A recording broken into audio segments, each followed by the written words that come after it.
today for our webinar on primary care integration into behavioral health settings, supporting individuals with serious mental illness.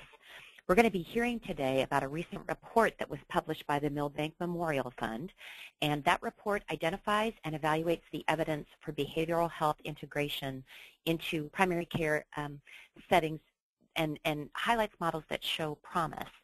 Today we're going to be hearing from the author of that report, Martha Gerrity, who's going to be describing implementation areas that are important for successful endeavors, as well as the role that policymakers can play in improving healthcare delivery to serve people with serious mental illness. But before I begin, I just have a few housekeeping announcements. First of all, at the end of January, many of you know, we released our most recent evidence report at a briefing on Capitol Hill, and if you haven't seen it yet, we do encourage you to go download it and take a look at it. You'll find it on our homepage at PCPCC.org. There's also an accompanying briefing that you can see from the Capitol Hill panel. Next, the 7th National Medical Home Summit is less than a month away, so please join the PCPCC and Thomas Jefferson University on March 23rd through the 25th in Philadelphia. You'll be hearing from leading authorities and practitioners in the medical home field, and you can register for that at medicalhomesummit.com. And then our final meeting this year before our annual meeting in November is going to be a pre-conference that we'll be doing at the CAPG Annual Health Conference, which takes place June 11th through the 14th in San Diego, California. And the PCPCC is delighted for the first time this year to be co-hosting a pre-conference session, as I mentioned, and we're going to be focused on primary care innovation and patient-centered medical homes. And then finally, and you can register for that, by the way, at capg.com. Our final housekeeping relates to the webinar today, and that's that we ask you to please use the webinar software to ask questions or provide comments. To do this, we're asking that you submit your questions in writing using the drop-down question box that you'll see on your screen. And during the last 15 minutes of this webinar, we'll then have a chance to ask Martha those questions when we open it up for Q&A, and Amy Gibson, our Chief Operations Officer, will be facilitating those questions. As many of you know, we do make the slides and the recorded presentation available on our website after the recording in about 24 hours. So with that, it is with great pleasure that I introduce our speaker today, and we are just so thrilled that she could join us. Martha Gerrity, who I mentioned, authored the report, Integrating Primary Care into Behavioral Health Settings, What Works for Individuals with Serious Mental Illness, is an MD, MPH, and PhD. She's a clinical epidemiologist at the Center for Evidence-Based Policy at the Oregon Health and Science University. As many of you know, that's a national leader in evidence-based decision-making and policy design. She's also a professor of medicine and a primary care physician at the Portland VA Medical Center, where she's coming to us live. She cares for patients there that have a high prevalence of mental health conditions, and her research there focuses on improving outcomes for those patients. Finally, she is a well-known author or co-author of over 60 articles on a variety of topics, many of them related back to depression, chronic pain, and collaborative care models for primary care patients. We are so thrilled that Martha could be with us today to share her report. And with that, Martha, I'd like to turn it over to you. Great. Good afternoon or good morning, depending on where you are in the country. I'm delighted to be joining PCPCC in presenting the report, Integrating Primary Care into Behavioral Health Settings, What Works for Individuals with Serious Mental Illness, slide 2. Before we get started, I want to tell you a little bit about how this report came to be. This report was funded by the Milbank Memorial Fund. The fund is an endowed operating foundation that works to improve the health of populations by connecting leaders and decision makers with the best available evidence and experience. It engages in nonpartisan analysis of significant issues in health policy and asks myself and my colleagues at the center to produce this report. Slide 3. The second group is the Reforming States Group, or as we call it, the RSG, which is a group of bipartisan state health policy leaders from both the executive and legislative branches supported by the fund. State leaders were looking for guidance as they develop and implement policies and programs that support the integration of primary care into behavioral health settings. And they were looking for practical solutions to this pressing health problem. And to take a step back, when we talk about behavioral health integration, there are two different directions that the research has addressed. The integration of mental health into primary care settings, for which there is a rich research base and many systematic reviews of that research base. However, the other direction, integrating primary care into behavioral health, mental health, and chemical dependency treatment settings, is less well studied. So the RSG recognized that there was a gap in the research and asked the fund to prepare this report in order to better understand the evidence concerning integrating primary care into behavioral health settings for the seriously mentally ill. Slide 4. The report is going to be presented in 4 sections. A background section, a little bit about prevalence, but really focusing on some conceptual models or frameworks to help us understand the different types of interventions, the methods we used to identify the research that's summarized in this report, the findings, the integration models that were used in the interventions, model effectiveness, and then some of the work we did around trying to identify implementation efforts, some of the issues related to those efforts, and potential resources for policymakers and others to use in attempting this type of integration. And then I will summarize and open up for questions. Slide 5. We'll start with the background. Slide 6. This slide is mostly to remind me of what you are well aware of, that there are 44 million, or 18% of adults in the U.S. and 13% of children age 8 to 15 have a mental disorder, a diagnosed mental disorder. Of those, 9.6 million, or 4% of adults, and 4 to 5 million children have a serious mental illness, which is generally defined as a disorder with significant functional impairment that limits an individual's ability to perform one or more major life activities. These disorders include schizophrenia, schizophrenia-like psychoses, bipolar disorder, other psychoses, as well as severe forms of disorders such as major depressive disorder, anxiety, PTSD, and obsessive-compulsive disorder. In addition to that, 8.4 million individuals, or 9% of people over the age of 12, have a substance use disorder. And it turns out that 27% of individuals with serious mental illness have a substance use disorder. The map that you see on this slide is, it gives you a sense of prevalence by state for serious mental illness among people aged 18 or older, with the recognition that some of the states with greater prevalence than other states, that part of that might be due to greater recognition of the condition. So, you know, I live in Portland, Oregon in the Pacific Northwest and see a lot of dark red there. So hopefully it's because we're doing a good job of identifying these individuals. Next slide, which should be 7.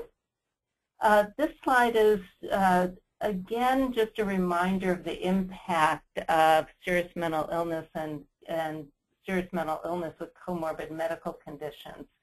In the United States, we spend $63 billion directly and indirectly for schizophrenia each year. Also well documented, people with serious mental illness and or substance use disorders have higher rates of acute and chronic medical conditions. These conditions are often underdiagnosed and undertreated, And these individuals end up using more emergency room and inpatient healthcare resources. It turns out that this is especially important for those of you who are involved in Medicaid programs, because Medicaid finances about 25% of behavioral health services in the U.S. And mental illness is about twice as prevalent in Medicaid as in other healthcare systems, except possibly the VA where I work. Slide 8. I'm going to shift now to describe a couple of conceptual models to help us organize the different types of interventions. When people say behavioral health integration, it can mean a number of different things. Slide 9. The first model I'm going to describe is a continuum of behavioral health integration that has been described by Nardone and a couple of other organizations, including SAMHSA. In general, going from the left of the arrow to the right of the arrow is increasing integration of behavioral health along with primary medical care. Along the top of the arrow are 3 different practice structures, which you'll find in the interventions. Coordinated care, where care is coordinated usually with some additional resources. Co-located care, where behavioral health providers, which I'm going to use that term to include both mental health and chemical dependency treatment providers, but both of those types of providers or clinicians are in the same practice site. And then finally, fully integrated care, where not only are those individuals in the same practice site or even in different practice sites, but they jointly evaluate patients, do treatment planning, and jointly carry out the treatment plan. Across the bottom of the arrow are 6 different strategies that can be used to improve coordination and integration of care. And I want to point out that these strategies and structures aren't mutually exclusive. So there's screening, which is just adding in screening instruments to mental health or chemical dependency setting. There are care navigators that can help patients make appointments with primary care clinicians and navigate a different healthcare system. But once you get beyond that, you're looking at system redesign types of structures, such as care and case managers, again, co-located care. The broader type of integration that occurs in health homes and the type of structural changes that are needed for that. And then the system-level integration of a fully integrated system. Next slide, which should be 10. So what do we mean by coordinated care or collaborative care?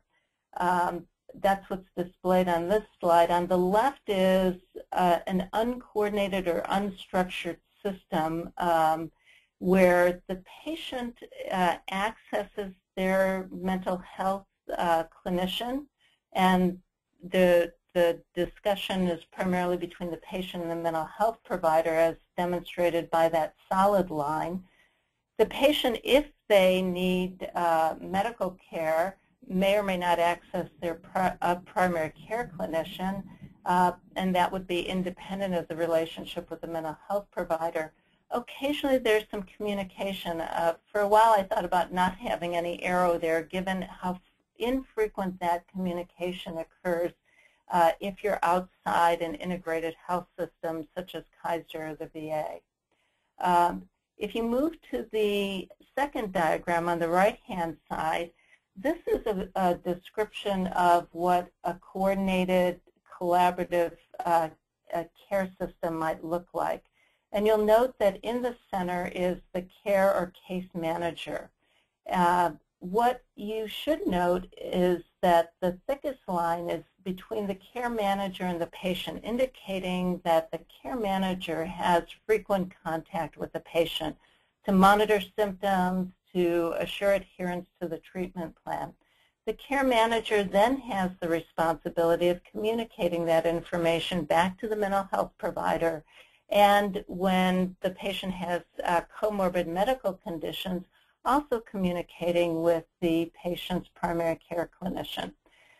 In an ideal system, it would be nice if the mental health and the primary care clinicians were learning from each other. And so there's a line there that suggests, ideally, it would be good if there was also direct communication between these two provider groups. Next slide, slide 11. So what goes into these collaborative care management interventions? The components of these interventions have been described better in the literature on integrating mental health into primary care.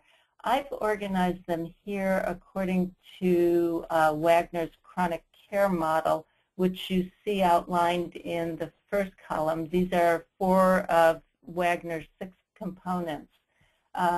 What you have in the second column are specific features of care management interventions that not only apply to the body of research on integrating mental health into primary care, but also on integrating primary care into behavioral health settings. So looking down or looking across the first row, probably the biggest component is delivery system redesign. And what you'll find in the interventions is care case management, as I've already mentioned. There's usually some type of enhancement of primary care services, either on-site or off-site. And these primary care clinicians provide supervision and or support for the care managers, sometimes direct patient care when needed. They can also provide education and consultation, not only to the care or case manager, but in some situations, the mental health providers. In addition, the other item that fits in delivery system redesign is screening. The next component is patient self-management support, and this is often delivered by the care or case managers. And it may be a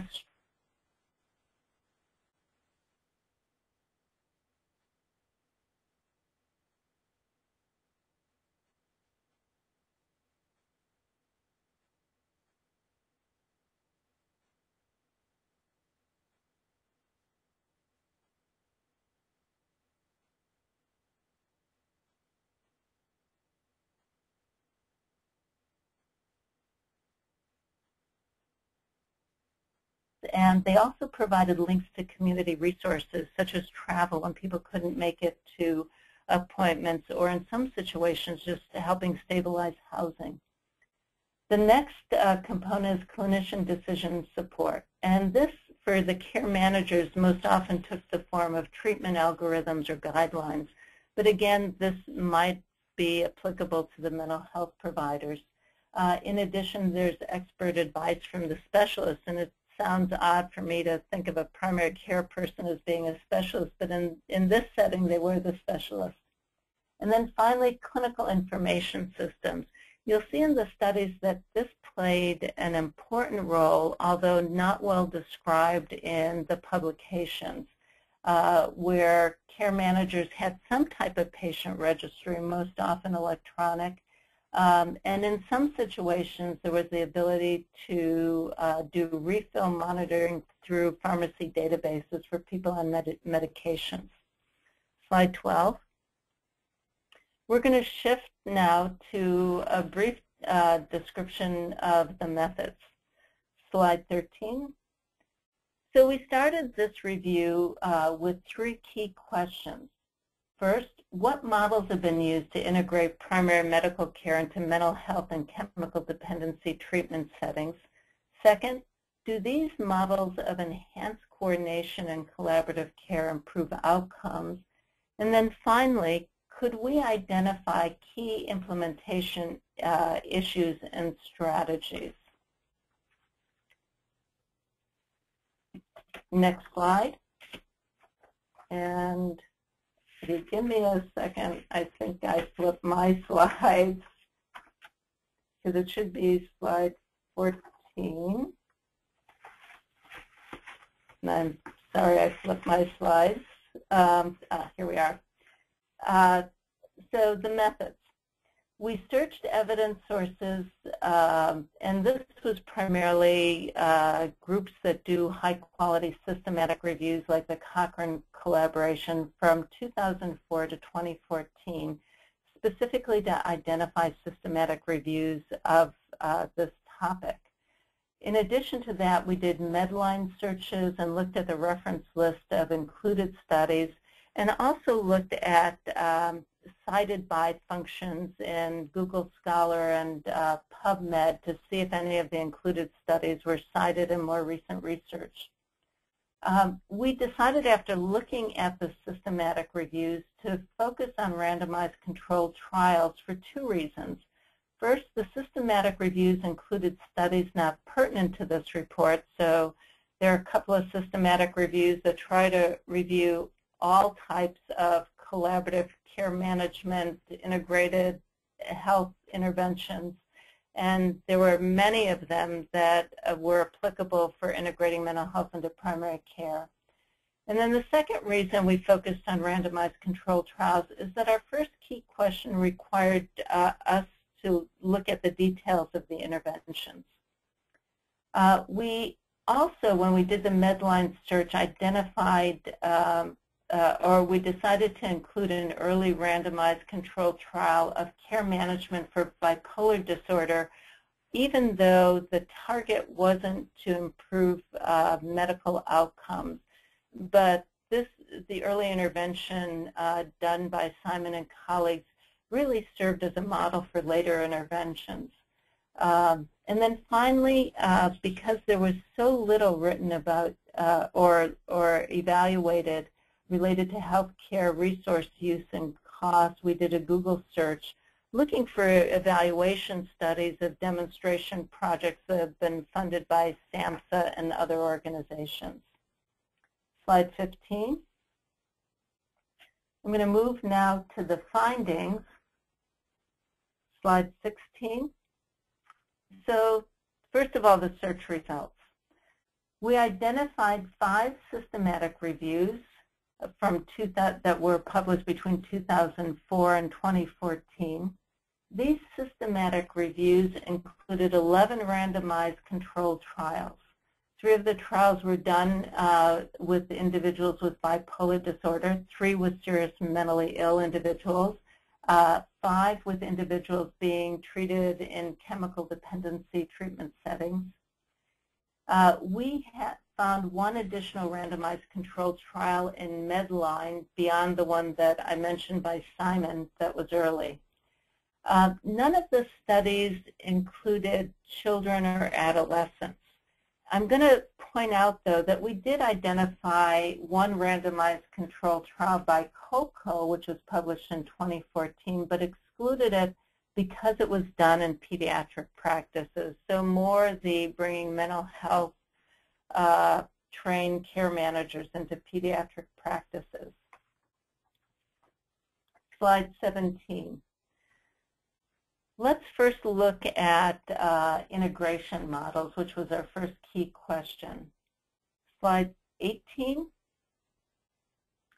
So what you see on this somewhat complicated slide is a description of the structure and level of collaboration across the 12 studies we identified. The first box are studies that we categorized as having co-located and integrated care. So these were studies where the intervention was truly an integrated team working with the same group of individuals. As you'll note in the box, 2 of the studies involved individuals in chemical dependency treatment, and 2 of the studies involved individuals with serious mental illness. One of those, Reuben, actually took place on an inpatient setting where a general internal medicine physician saw all patients admitted to acute psychiatric ward. The second model that we found was co-located care. So primary care clinicians were embedded in a chemical dependency treatment setting, and And there was some enhancement initially with a navigator to help patients after they got done with their treatment to get connected to primary care after they left the treatment setting. There was no ongoing coordination of care beyond that. The third model was co-located care, but it wasn't enhanced, or at least if there was any enhancement to that co-located care, like use of care managers, it wasn't described in the studies. And usually that means that they didn't enhance the care or enhance that coordination. So it's just providers in the same clinic or in the same building working side by side. There were two studies. Both of those were in chemical dependency treatment settings where primary medical care clinicians were located in those settings. The final model, which was used across 5 studies, is an off-site model where coordination of care was enhanced by the use of care managers or case managers. And I just want to point out, at first glance it looks like 4 studies, but Amy Kilborn actually published her first study in 2008 and then a second one in 2013. As you'll note, most of these studies occurred in individuals with bipolar disorder, except for the one by Dress in 2010, which involved seriously mentally ill individuals. I want to note, and it's asterisk there, that 6 of these studies, actually 7 studies, I take that back, provided explicit self-management support through a structured educational program, the Life Goals program, or describe very explicitly training of the care managers and motivational interviewing. Also to note, 7 of the studies occurred in large integrated health systems such as the VA, Kaiser, and Group Health, which may have affected the ability to coordinate care. And then finally, I want to note that although we were able to categorize these interventions generally, there was a fair amount of variation across the interventions in terms of frequency of contact with patients and other things. And then the second note I want to make is that all of these interventions added staff, and most described explicitly that they provided training of the care managers. Slide 19. So in summary, for the behavioral health integration models, we identified 3 broad models used to integrate care. Fully integrated care, where there's joint treatment planning and care provided, co-located care without any additional enhancement, and then enhanced coordination relying on care managers. All of these interventions had additional staff, there was additional training, and there was oversight needed to implement the models. And this was primarily done by the researchers. Most studies occurred in integrated systems with shared medical records and shared scheduling systems. Slide 20. We're going to turn now to talk a little bit about the effectiveness of the integration models, and we're going to do it by condition.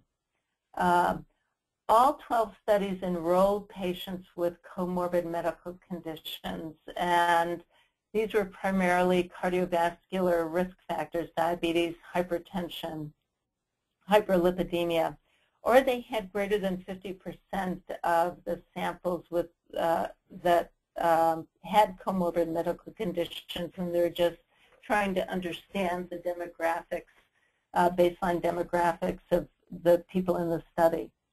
And I also want to know, before we look at this in more detail, that almost all the studies reported outcomes at 12 months of follow-up, so there's very little information about outcomes beyond 12 months. Slide 21. So this is a complicated graphic, and I'm going to just give you one example of this graphic because it's hard to look at, and then I'm just going to verbally and in words summarize the other 4 slides that have a graphic like this. These are the 3 studies involving individuals with serious mental illness. And what you see in the first column is the study author, sample size, and our rating of the quality of the study. So if it was a good study, there was low risk of bias. If it was a poor study, there was a high risk of bias that could affect the outcomes. And you can see looking down the studies that there's variable quality. The sample sizes were 100 to about 400. The next column are the interventions. And here you get an idea of some of the variability across the interventions. So the first one was on-site integrated with care management, so fully integrated, all the way down to off-site with care management at the bottom. Now the outcomes column is a little more complex. The horizontal arrow means that there was no difference between the intervention group in the care management or integrated model versus the usual care group. An up arrow means that the intervention group did better. A down arrow means that the intervention group had worse outcomes. And I want to point out that each of these studies measured different outcomes. And even within the different outcomes that they measured, they used different measurement tools. For example, mental health symptoms. There may have been different measurement tools for, that they used to assess psychotic symptoms or mental health-related quality of life. So there's a lot of variability in the outcomes and how they were assessed. I'm just going to point out the largest consistency in these outcomes, and that was use of preventive services.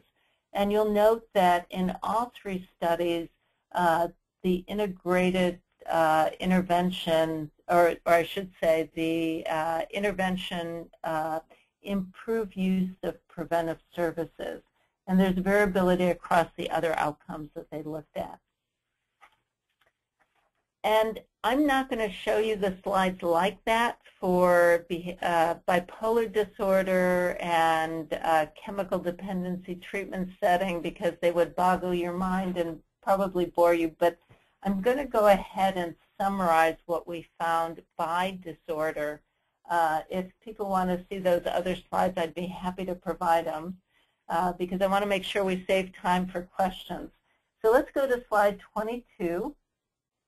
So in summarizing the evidence, we found for bipolar disorder and seriously mentally ill patients, care management and integrated care may improve mental health symptoms and physical health-related quality of life. And we rated the overall quality of evidence across these studies as being moderate. So suggestive that these, these are promising models. But it's not a slam dunk that we know for sure if you use these interventions that you'll definitely get the improvements. And the reason that these studies, although well-done randomized controlled trials, for the most part were downgraded was because of that variability that you saw on the previous slide across the outcomes measured in the interventions. However, for bipolar disorder patients and patients with serious mental illness, care management services improves the use of preventive services. That was the one finding that seemed to be consistent across all of the studies. For substance use disorder, co-located primary care, which was the dominant type of intervention in chemical dependency treatment, just co-locating primary care alone may not improve outcomes. Again, we rated that moderate quality, although one of the studies was a very large study of 400 to 500 patients that had some dropouts. As you might imagine, it was a younger population, and so they didn't do as, individuals didn't complete the 12-month follow-up, which is why the quality of evidence was downgraded a bit. So the other clear message is you can't just put providers side by side in the same clinic without anything else and expect to improve care. And then finally, we were unable to determine the impact on healthcare utilization and cost. And the rating for that was very low quality of evidence, in part because only 2 or 3 of the studies really looked at those outcomes, and again, they used different ways of assessing those outcomes. Let's go to the next slide. So the limitations I've already alluded to, it's slide 23. There are variations in interventions, there's variations in outcomes and study quality, and these limit our conclusions. Care managers were not explicitly trained in these interventions to address medical conditions such as hypertension. 7 of the 12 interventions occurred in integrated healthcare systems such as the VA and Kaiser. And then, as I mentioned at the beginning, we found no studies that included children with serious mental illness as the target of the intervention. Although you might look at the study by COCO and say that the children enrolled in that study had serious emotional disorders, but again, that was an intervention in pediatric practices as opposed to a mental health setting. Slide 24. I'm going to shift gears a little and talk about some of the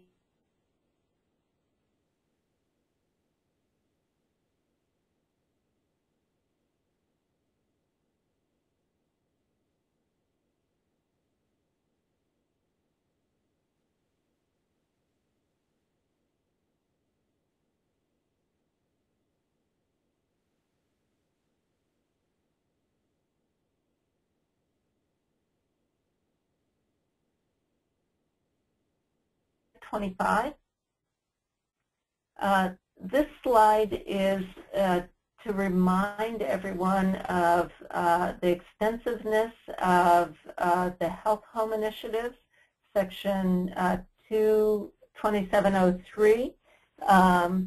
These initiatives are really important as we learn more about their outcomes, because they're really serving as testing grounds for models of integrated care and models of designing state policies to support the integration. The dark blue states have approved state plan amendments as of 2014. The light blue have SPAs that are pending. A couple of them have actually been approved since the slide was put together. Many of these initiatives target populations with seriously mentally ill and are focusing on models of integrating primary medical care into behavioral health care systems. As I mentioned, where evidence is currently limited, these state efforts will be producing hopefully a wealth of information about the different types of outcomes. I'm going to highlight a couple of the areas that what's been written about in terms of implementation issues. You can really think about as you try to do your implementation of these models. So slide 26. The 4 key policy considerations are areas where there was a lot of discussion from the early results from health home initiatives and patient-centered medical home initiatives, include thinking hard about the target population, the models and the providers you're going to implement, information sharing, which turns out, as you know, to be a huge deal, and then the second very large deal, which is payment for these models. So some of the issues that were described in these evaluation studies include, for the target population, defining and enrolling the target population. Most often, what we found written about is where a practice was identified, a community mental health center, and that primary care was integrated into that through use of a care case manager, sometimes bringing in a primary care clinician.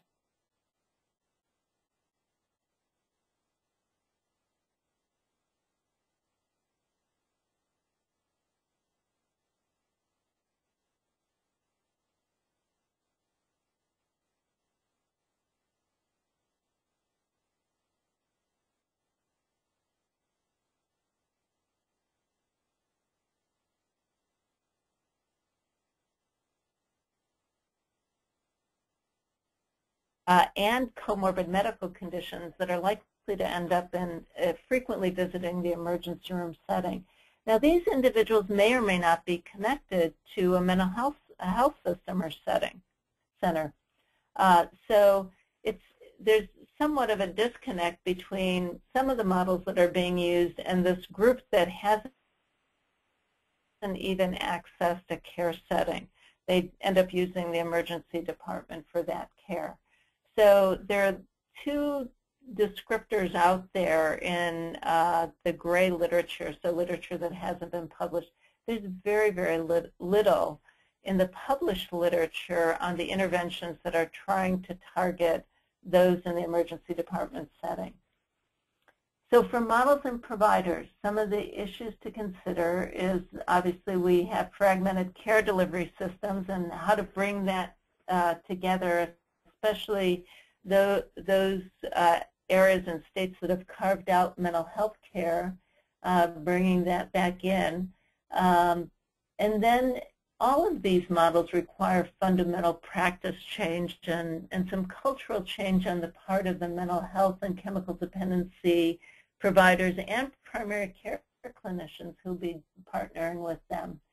And then, of course, everyone knows that we have a problem with provider capacity and availability, both on the mental health side and on the primary care side. Some of the information sharing issues that we've identified were state and provider health information technology infrastructures. Some places exist, many places don't exist. And then the patient privacy laws can be a large barrier in some states. There's the federal laws and then the state laws. And then finally, payment. There's lack of reimbursement for integration. Some of the health home models and patient-centered medical home models are using strategies like providing practices with per patient, per month payments to do this type of integration. And then, as I've mentioned, the siloed payments and some of the issues related to provider licensure for the care, and in particular for the care manager. So that's a pretty high-level summary because the issues are complex and haven't been well organized because of the way they've been described in the gray literature. I'm going to move on to a more hopeful note, some of the assistance that's out there, so slide 27. So several organizations have done a yeoman's job pulling together technical assistance and tools for people doing integration. The SAMHSA HRSA Center for Integrated Health Solutions being a leader, one of the leaders in this area. In fact, they're in the process of doing stakeholder interviews to launch a big initiative. They realize that there's a lot of information out there. It hasn't been well organized. There isn't a roadmap for those who are doing the hard work of trying to achieve this type of integration. So I know that they're getting ready to launch a large initiative which will hopefully fill some of the gaps I described in the implementation slide. There's the Agency for Healthcare Research and Quality's Integration Academy. the Center for Health Care Strategies Return on Investment Calculator for doing behavioral health integration. And there are a number of toolkits out there. I've just mentioned two, one from the Advancing Integrated Mental Health Solutions, or AIMS Center at the University of Washington, and then the National Council for Behavioral Health has been doing this for quite a while. They provide technical assistance, but also have a nice toolkit on their website. In addition to that, in the report I have a reference to SAMHSA HRSA's Center for Integrated Health Solutions report that describes successful integration teams in 6 safety net clinics and the essential elements for developing successful teams. For those of you working at community mental health centers and FQHCs might find this description helpful because they try to give you a much richer description than what's seen in the published literature. So with that, slide 28, I think I'm going to stop and open up for questions.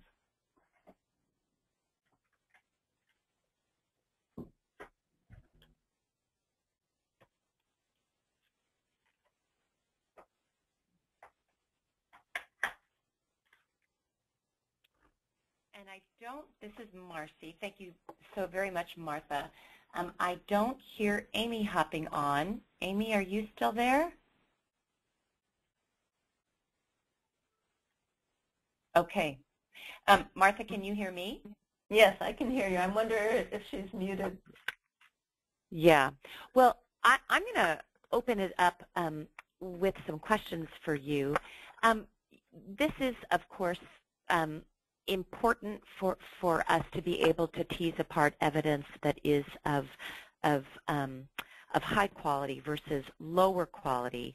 When you were in the process of trying to separate this data, what did you see, if you don't mind just trying to summarize, when you looked at the non-randomized clinical trials? One of the things we really struggle with is that most of these quality improvement efforts around PCMH and integrating behavioral health don't easily fall into randomized clinical trials just because RTCs are really expensive. Yes. So what can you tell us about the evidence that wasn't captured in an RTC? Right. So there, in the full report, there were 3 or 4 studies that were non-randomized observational studies that were well done, that were consistent with the randomized trial in terms of improving outcomes, in terms of preventive services, and some for medical conditions. And I want to say hypertension was one of them in a VA observational study. The other thing is there seems to be a read from these that if you target the right individuals, you're going to save money. And this is why I mentioned the difficulty with the reports around interventions that have been implemented to identify individuals in the emergency department, because those, anecdotally, all of them are saving money. And you can watch the number of visits decrease.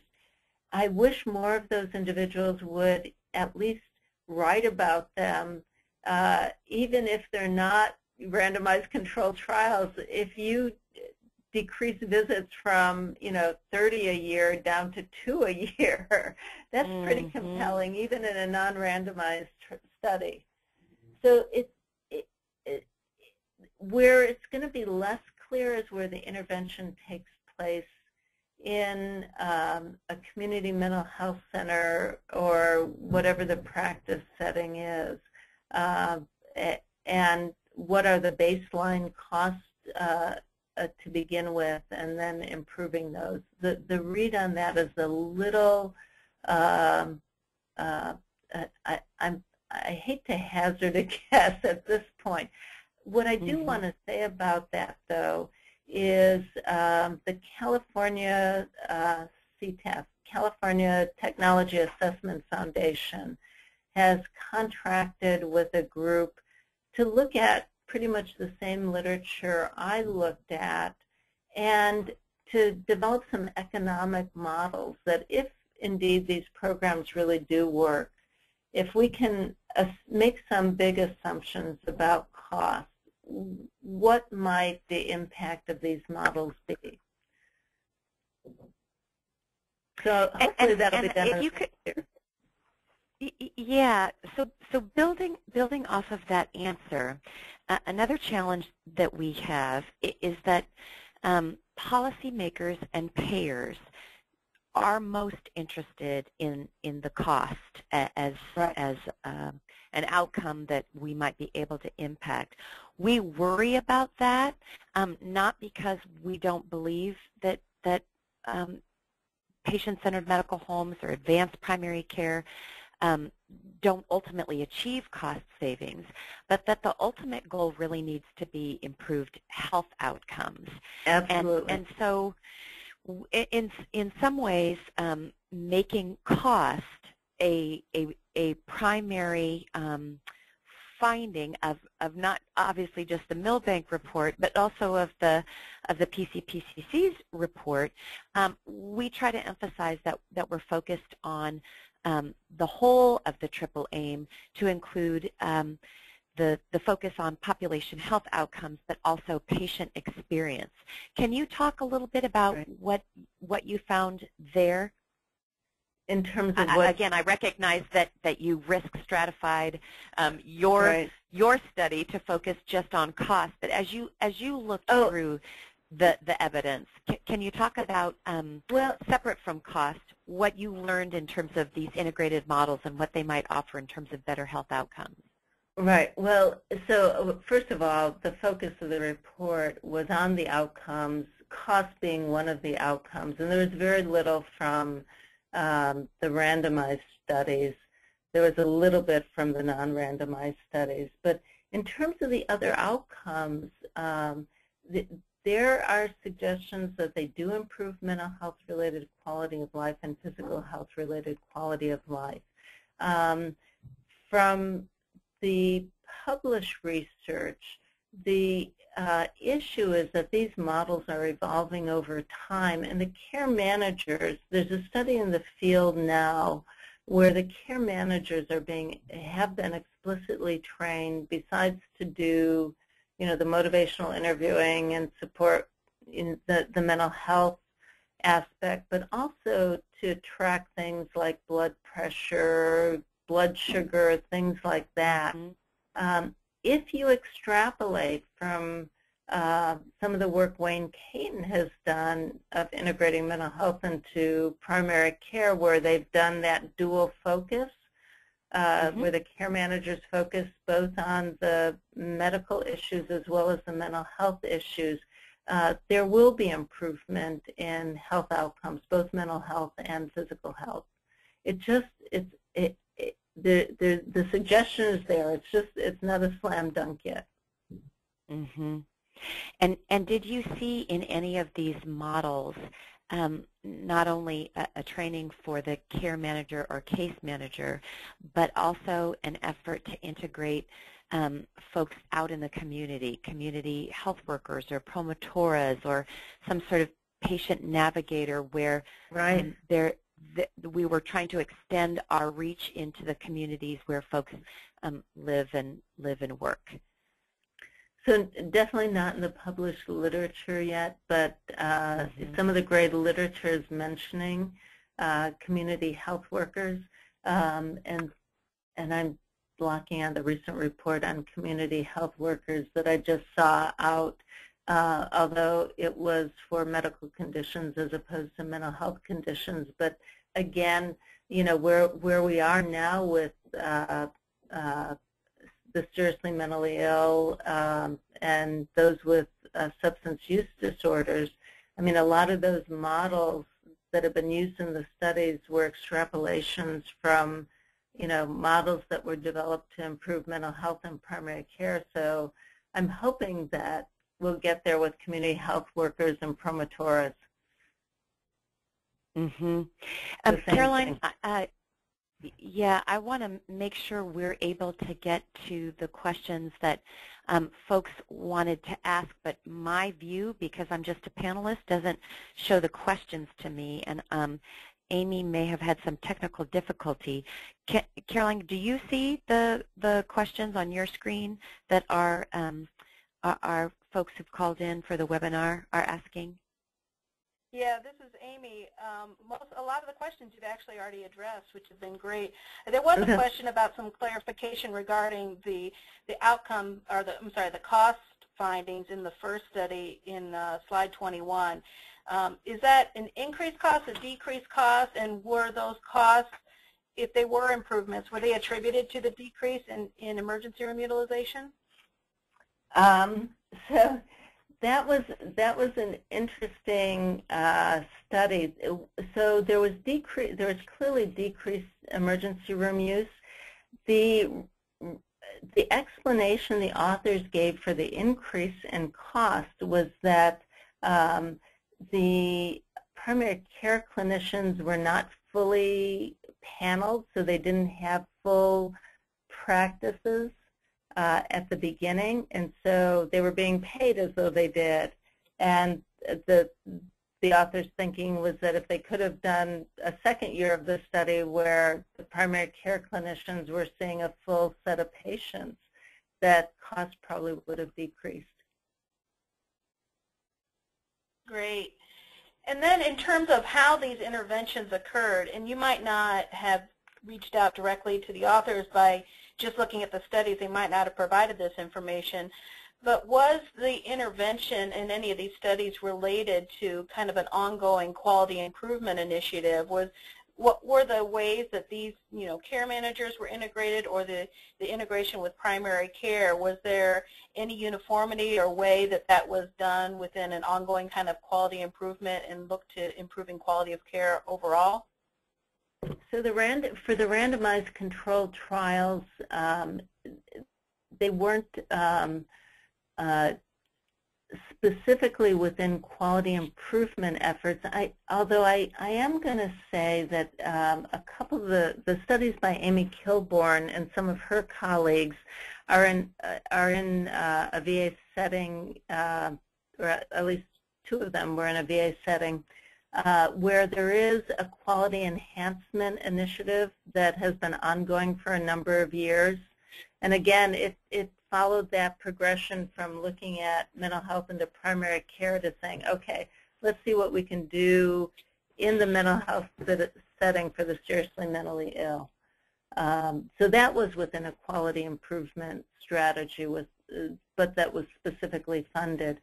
In terms of what we found in the gray literature, some of them were within broader quality improvement efforts, but again, not very well described. Yeah, I think that's an area that we've really even struggled with here at the PCPCC when we talk about behavioral health integration, especially as it relates to quality improvement. One of the things that we address within the overall PCMH model is the critical importance of having that behavioral health piece being addressed.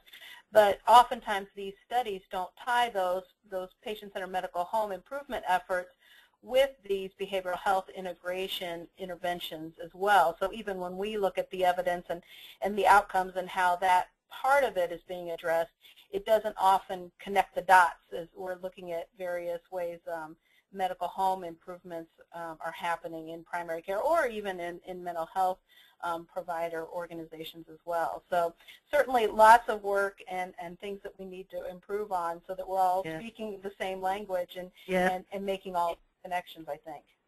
Yes, I second that there's the potential there in patient-centered medical homes and the state health home initiative to really do the type of integration that's needed and trying to get the word out there. We need to focus on these individuals and really try to help 2 different cultures or 3 different cultures, mental health, chemical dependency treatment, and primary care, become comfortable working together, you know, for the good of these patients. Absolutely. Well, we are past our time. I want to thank you so much, Martha, for this great presentation. It will be available up on our website tomorrow. I'm also happy to say that many of those other programs and resources that you mentioned are already linked on our website. So if you want to go to pcc.org, you can find those as well. Thanks again so much for this presentation. Of course, we're going to continue to talk about behavioral health quite a bit in the upcoming months and as we continue to make these improvements overall. So thanks again, and we encourage you to continue to participate with us here at the PCPCC. Thanks again. Bye-bye. Thank you, Martha. Thanks, Amy. Bye, everyone. Bye-bye.